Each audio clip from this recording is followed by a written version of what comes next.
And all new at 5, a major organized crime bust. 23 people under arrest now accused of stealing guns and cash. Today, police revealed 4 organized crime groups are wreaking havoc. From aggravated robbery to kidnapping, burglary, and more. Let's take a look at this. New pictures from court documents in this case. These are a few of the people who have been charged, and investigators say the money, tens of thousands of dollars, is all stolen. FBI, open up! What's good, everybody? Welcome to Chatting with Staxx. I'm your host, Bill Staxx, and today we got a lot of great things. We got a part 2 of PeeWee, the ex-president for the Hells Angels in Vegas. So I'm going to release that in a minute. I just wanted to come on here, see what's going on. I hope everyone has a great Memorial Day weekend. A lot of great things going on. It's beautiful outside. The summer's just getting started, so I got a lot of great content to bring you guys.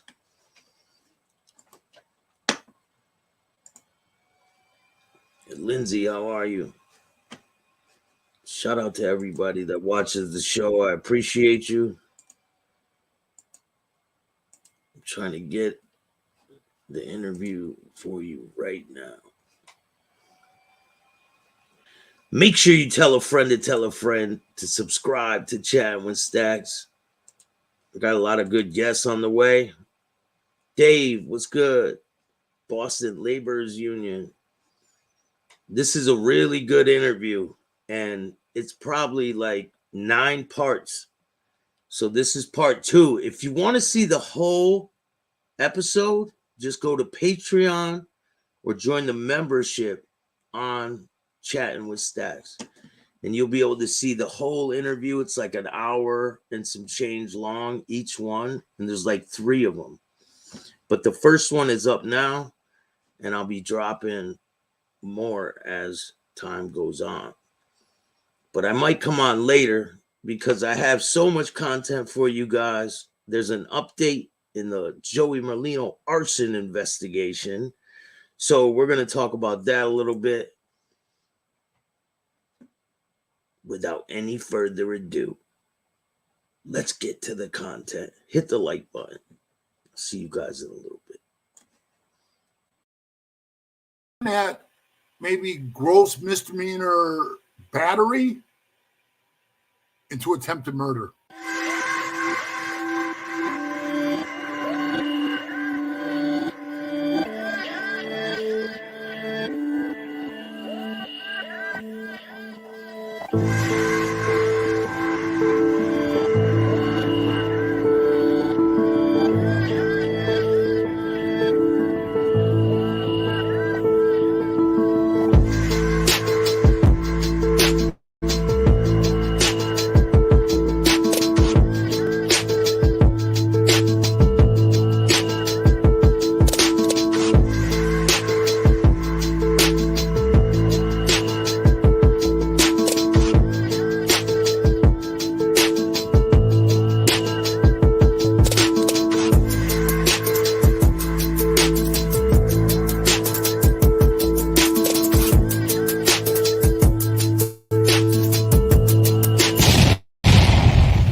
To this episode of Chatting with Staxx. I'm your host, Bill Staxx, and today I got and you know the knife had that serrage edge on it. Yeah, on the top. So man, all of a sudden I saw him pull it out of his stomach. Man, he pulled the guy's in.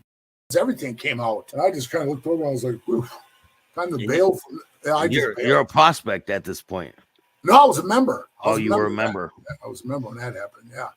But I just got off of the guy, and I was like, that was a little too much, Dude was just laying there. I was already kicking his ass. And that seemed to be like, oh, man, that seemed to be like a protocol for me. Because when I was president of Vegas and that wedding chapel fight happened, I pounded the guy that was the president of Mongols there. I pounded him on the ground, down to the ground, and he was just laying there, bleeding, and a puddle of blood. He wasn't even moving. And one of these cowards that we had in the club, and he is a coward, Because every time I seen him fight, he wouldn't come straight up to you, Staxx, and like, hey, you want to get it on, man? Let's go. He would sucker punch you. He was a sucker punching king, you know, and then he'd be on you. It was bullshit. So he runs over. I didn't see it until they put it on the TV, you know, the fight on the TV, clear as day. They got a green arrow over his head like this, you know? Yeah. And it shows him run over, pulls it out. You see him open it, sticks the guy in the back. He's laying on the ground. And what was really up about that, man, was it turned that maybe gross misdemeanor battery into attempted murder.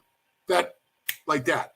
You know what I mean? Yeah, one So decision. we all got, yeah, right, bro, because the stabbing, that changed the whole thing. And then I guess he stabbed the other guy too. Like I said, I didn't see it until I watched the videos of it. And then I saw him and I was just like, oh, man, why the hell did he have to do that? Especially when the goons were already down. You know, I could see if they were like slashing at people with knives, stick them, but it was nuts. And that really screwed us up. But that, like I just said, it was like almost like habit for me, you know, that people were getting stuck or something happening to them after I already beat them up. So what was it like, your prospecting? What's it like when you finally get your patch? And can you tell me about the lie detector test that they made you take? Yeah. Well, see, after I did all that hanging around, and then I became, like I told you, a prospect May 4th. But before I become a prospect, they made me take the lie detector test. And it was like real serious. Like, hey, come here, I want to talk to you. You know, I come over, I sit down. There's three of them, and Ralph was there, and Ralph and Pat. I forget who the third guy was, to be honest with you. Might have been Rooster or somebody, but we all sat down at the table. And Pat says, well, Charlie, how serious are you about being a Hell's Angel? And I said, I'm very serious. And he said this. And when he said to me, I said to everybody that ever came around the club after I made a member, I said those exact same words that he said to me. You really want to be in this club? You know you may get killed. You may have to kill somebody. Or you may go to prison. Are you ready for that? How do you really answer that, Staxx? I mean, how do you answer it?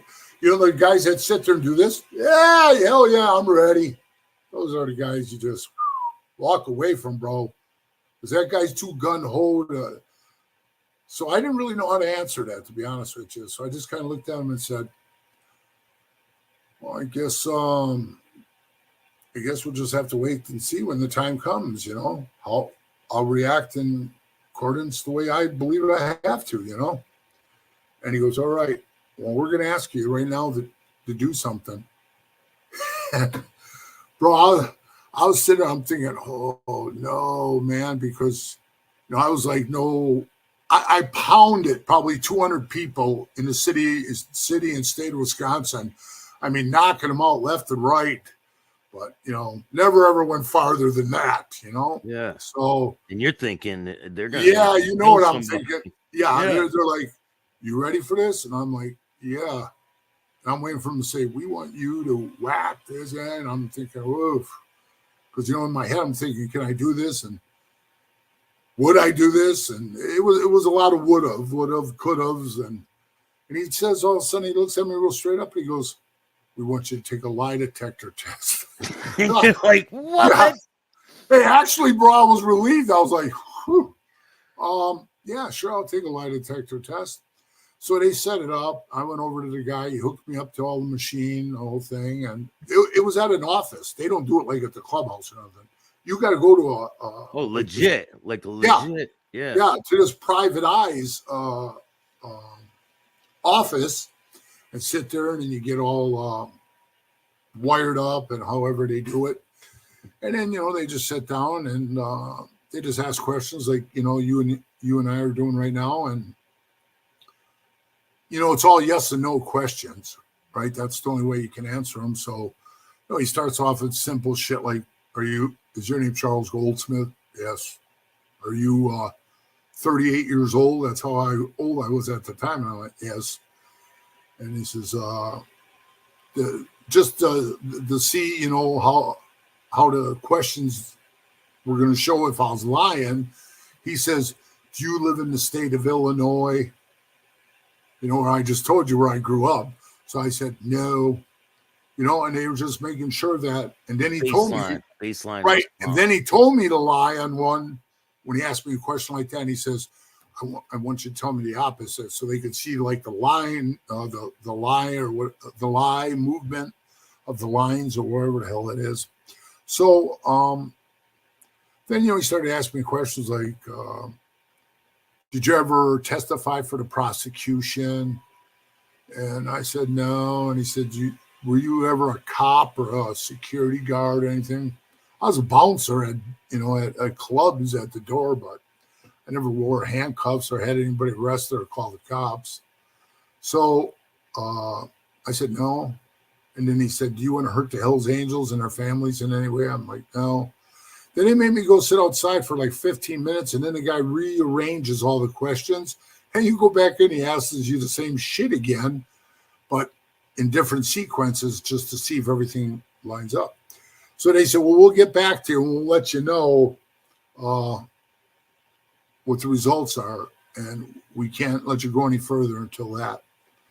And then it was, they screwed it up on that show. They said it was Pat that called me. It wasn't. It was Rooster. Rooster called me up and he said, hey, I got some bad news for you. And I said, what's that? He goes, you passed your lie detector test. And I was like, hey, okay. And he goes, yeah. He says, hey, what, are you coming up this weekend? And I said, yeah. And he said, yeah. He said, just bring $350 with you because that's what it costs for a lie detector test. I was like, well, you didn't tell me that. Yeah, they make you pay for it. So I don't even care because we already got busted and we're charged with all this shit. So it's all in the books, you know. But it was funny. I thought, man, I don't want to pay him $350. So what I did is I bartered with him. You know, I went up there and sold like 5 sets of cluster 5-speed cluster that goes in a transmission. Yeah. You know, Porsche was making them for Harley Davidson. I just told them, give me some. And they were throwing the shit in their pants pockets, their lunchbox, down their pants. And they're carrying all that shit out. And then we put it all together. And all you had to do was buy the case, you know, the transmission case. You could buy them anywhere at any outlet, like, you know, like Jags, Eckler's, anybody. You could buy an empty transmission case. So you put all that shit in. That's the big money, bro. That was like $1,500 when the case was maybe $300. Yeah. So now you got a $2,000 training, you know, and you got all the brand new gears and it's all set up. So I took it up there and I said, hey, you interested in these? And they're like, hell yeah. And then we got on a kick of that, you know, and then it started like to be a every week thing, 5 sets, 10 sets, 10. And the guys were taking them, they wanted 200. So I threw 250 out at them for me to make 50 because I was just that middle guy, you know. But they would pay you when you would bring them up to the club. They would pay you for them, or they want to just say, all right, give me those. You're the prospect. They paid me for them, yeah. Yeah. And then they started sending them to other places, you know, like New York, California, South Dakota or North Dakota, wherever they were sending them. Yeah. So you know that made it, right? Federal. Yeah. I mean, we're going over the state lines now, so but it was going over the state line anyway from Milwaukee to Minnesota. The guy who was getting them, who's dead now too. That's why, you know, I don't mind throwing these names out. These guys they've been dead for years. His name is Pat. His name was Pat too, but we called him Lightning. That was his nickname. He was cool as hell. And he would always send the gears to wherever we're going. But here's the thing, bro. He worked at Harley and he started banging one of the broads at Harley, and his wife knew about it. He was trying to get his wife to do a threesome with this chick, and she wasn't having it, right? Yeah. So she said, no way, man, I'm not doing it. And you better stop screwing that broad. So I told him, man, bro, don't get yourself in a bind here. And he's like, yeah, I know. So he buys from somebody a frame, a soft tail frame, a hot one, sitting in his garage, and he's got a box of gears, 10 sets in there. And on the top it says, to Mr. PW, which ain't hard to figure out, bro. Vernon Street, St. Francis, Minnesota. I lived outside of Minneapolis. Oh, was he going to send them to you? He's going to yeah, he was sending me a set, and here's where it really got bad, Staxx. On the box it said Carlisle Rubber Company. Lightning's sister was married to this guy named Danny, and Danny worked at Carlisle Rubber. He says, hey, let me mail this shit for you because we get a discount through UPS. And I could use our boxing and shipping, and you get our discount. So we're like, okay, let's do it. Which is stupid, bro, because, that's records. Yeah. Records. And when there's, where they went, who got them. So what they did is they took, when this whole thing went down, Pat left work with that chick, Lightning did, and he went over to her house and he was banging her. His old lady got busted on a DUI. So she was on a house arrest with an ankle bracelet. Yeah. She couldn't leave the house. She knew he was over there. She cut the ankle bracelet off, jumped in the station wagon. She goes flying in there, sees his truck. She rams it. Her shit's all messed up. Steam coming out of the radiator. She drives off. But in the meantime, the police already notified because the ankle bracelet got cut off. They know that, Yeah. So they're waiting for her. She pulls in the yard, and they're like, hey. And she's dead too now. Her name is Darla. And they go, hey, Darla, what'd you cut your bracelet off for? And she's crying, she's all upset. She says, my pig husband, he's cheating on me, this and that. No, well, bro, she didn't give a shit about nothing. She was going to nail him good. So they said, well, we're going to have to take you to jail because, you cut the bracelet off and all thing. And she goes, oh, really? Are you going to take him to jail? That box right there is full of stolen Harley transmissions. And that frame over there is stolen. They checked the frame, and sure enough, it was. And then they took the box. And then when they took the box, they did a little investigation. They went to Carlisle Rubber Company. Holy Christ, man. This was going on for years, bro, a couple of years. So they estimated like $270,000 worth of gears gone from the factory. Holy shit. And, yeah, and they knew everybody. Like if I was getting them, you were getting them. Because they sent them right for the rubber company. Right. Oh, right. They're coming to your house, Staxx. They're coming to my house. They hit us all at the same time. It didn't matter. At this time, are you a member at this point? No. At this time, bro, I went through all that shit I just told you of hanging around, lie detector test. That was a prospect for 14 months. And at the end of it, Pat just got some hair up his ass, and he told me, hey, you're just not cutting it, so we're going to send you down the road, sit out a year, come on back and try it again.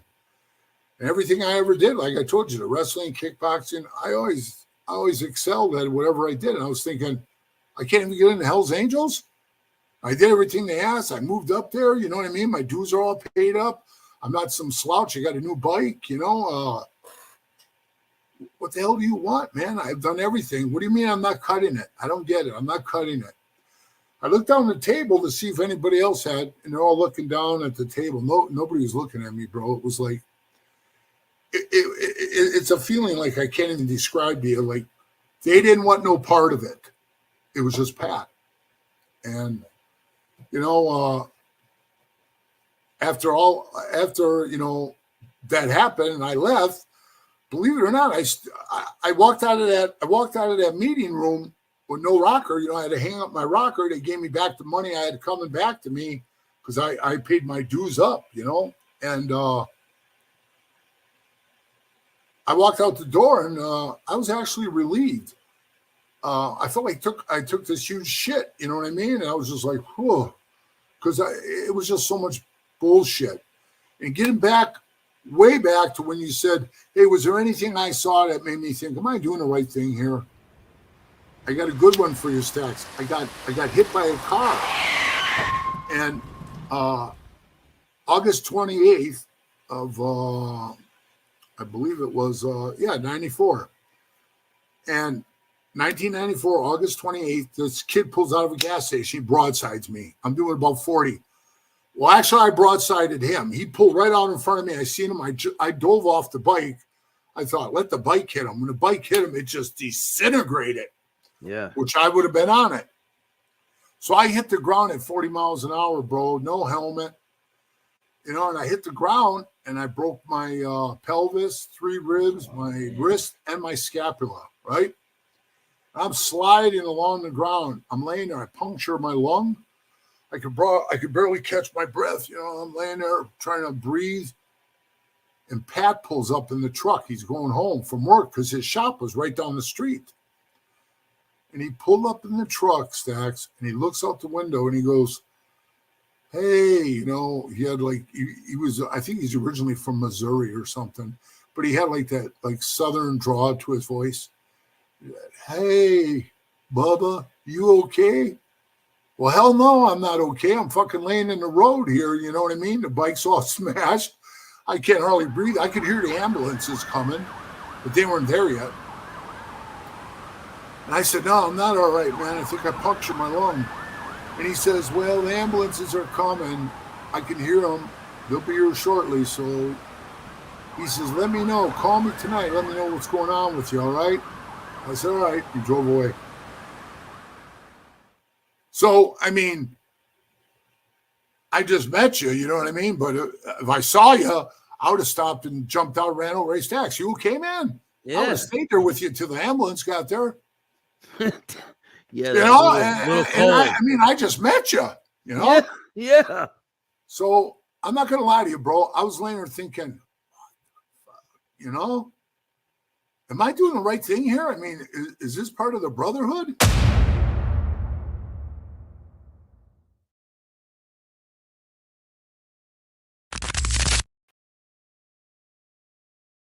What's good, everybody? I hope you guys liked that episode. There's a lot more to come. There's like 9 more parts to that, so stay tuned. I got a bunch ready for you guys. JP, what's good? Happy to catch this live. Just finished watching part 1. Don't worry, part 3 is coming out probably tomorrow. So I got another episode with Punch. There's 3 more of those. I have a whole bunch. I have like a stockpile of content. So I'm going to release part 2 with Punch and then part 3 with PeeWee.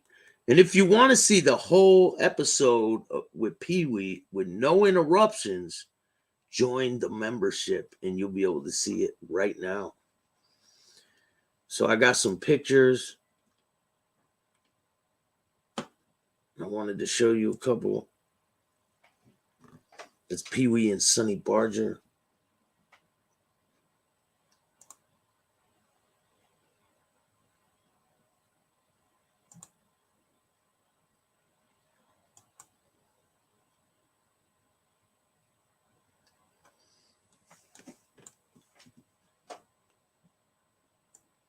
A lot of great content on the way.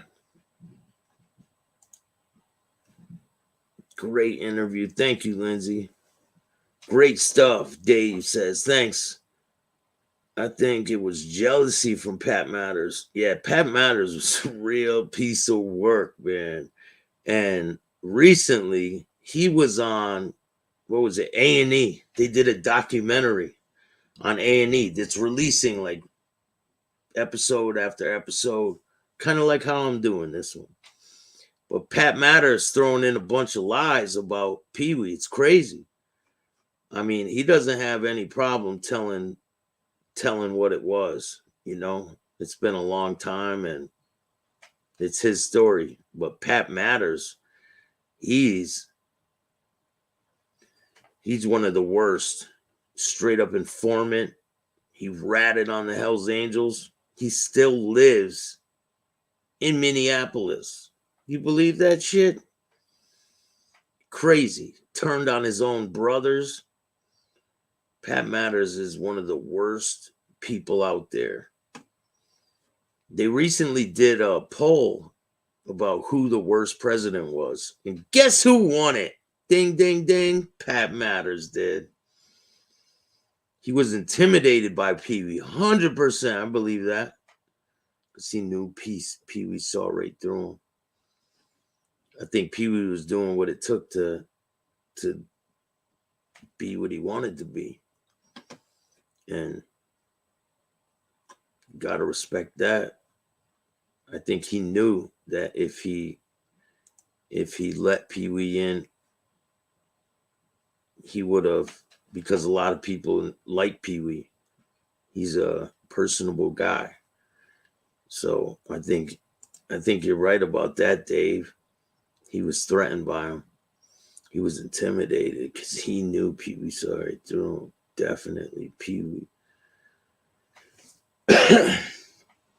A lot more interviews on the way. And I think in a little while, I'll do maybe around 11 or probably 11:30, maybe a little later. I'm going to do an update about the Joey Merlino firebombing case.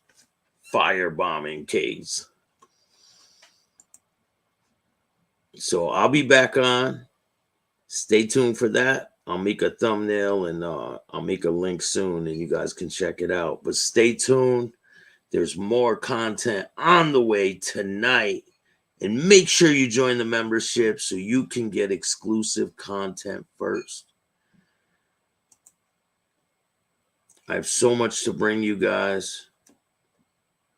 And I'm just getting started.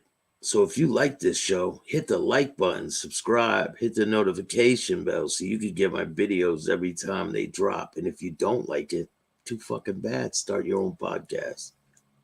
And all new at 5, a major organized crime bust. 23 people under arrest now accused of stealing guns and cash. Today, police revealed 4 organized crime groups are wreaking havoc. From aggravated robbery to kidnapping, burglary, and more. Let's take a look at this. New pictures from court documents in this case. These are a few of the people who have been charged, and investigators say the money, tens of thousands of dollars, is all stolen.